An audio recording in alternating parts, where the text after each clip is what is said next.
Elle l'aime, mais il la blesse. Elle saigne, mais elle se laisse faire. Elle vit l'enfer et le paradis. C'est son sauveur et son bourreau. Quel paradigme. Elle espère et perd espoir. Elle voit en lui une certaine lumière, là où tout est noir.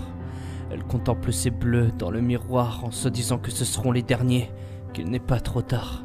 Alors coup après coup, elle encaisse toutes ses sautes d'humeur, sa folie, tandis que chacune de ses crises résonne encore dans sa tête, telle une symphonie de haine, qui l'ont trop souvent fait pleurer, trop souvent mise en peine, trop souvent apeurée. Il lui arrive de penser à partir autre part, de fuir sa relation, mais elle reste, et personne ne la comprend. C'est pas si simple de dire au revoir à quelqu'un. Elle a peut-être trop de cœur et pas assez d'esprit.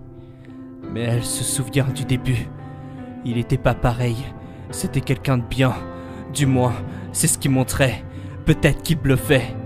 Mais elle ne voulait pas y croire. Elle se persuadait que c'était qu'une phase et qu'il reviendrait à lui. Qu'ensemble, ils pouvaient tout surmonter. Et peu importe si pour ça, elle devait se faire ruer de coups. Manquer de respect à son corps. Pour lui, elle avait la force de continuer à faire preuve de faiblesse avec tant d'efforts. Elle était complètement folle d'un fou qui tant de fois l'a poussé à bout. Elle l'aime autant qu'elle le déteste et chacun de ses sentiments s'amplifie après chaque coup. Elle savait pas si elle devait le gifler ou dire oui à tout ce qu'il lui imposait, perdue dans cette spirale où tous les choix qu'on envisage sont les mauvais. Elle s'est fait enfermer, s'éloigner de ses amis et des autres. Elle était consciente qu'elle faisait une grosse faute, mais va savoir pourquoi elle trouvait le moyen de lui inventer des qualités là où il n'y avait que des défauts. On ne vit que de mensonges quand on triche en amour. Tout devient faux. Un hématome, un bleu, des regrets, un peu. Elle voudrait revenir en arrière, mais c'est pas un jeu. Elle voudrait une vie normale, se dire que c'est pas ce qu'il veut. Elle s'enfonce dans la soumission, prise dans des ronces, piégée par sa propre passion. Mais après quelques mois, il perd patience. Maintenant, bourreau anéantira toutes ses chances.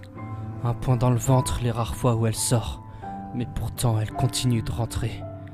On laisse parfois des personnes dans nos cœurs qui ne devraient même pas passer la porte d'entrée.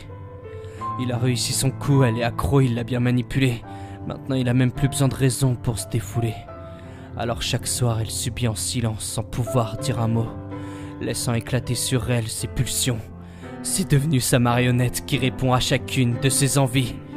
Et comme toute marionnette, elle ne se sent même plus en vie.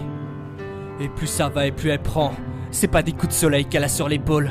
Et plus ça va, plus les bleus sont grands. Les pulsions fréquentes, elle sent qu'à chaque instant sa haine la frôle. Mais où est passé l'homme? Où est passé celui qu'elle aimait? Et elle aussi, où est-elle passée? Dans cette chambre la nuit, y a plus que des ombres qui ne savent même plus faire semblant que leurs cœurs savent plus danser. Des larmes sur la tête et un vide dans le cœur. Elle continue d'arborer un sourire, mais il est faux. Ça fait bien longtemps qu'elle a perdu sa bonne humeur et son air d'heureuse. Idiote! Elle est tombée dans le panneau, et je suis sûr qu'elle accepterait si un jour il décidait de lui passer l'anneau. Il lui a fait croire qu'il était son seul radeau, et tant bien que mal, elle s'accroche à ses ragots. Mais elle se sent de plus en plus mal. Une relation toxique, c'est pas un cadeau. Coup après coup, elle l'aime encore. Coup après coup, elle perd son corps. Et le pire, c'est que malgré tout, elle s'accroche à lui encore et encore.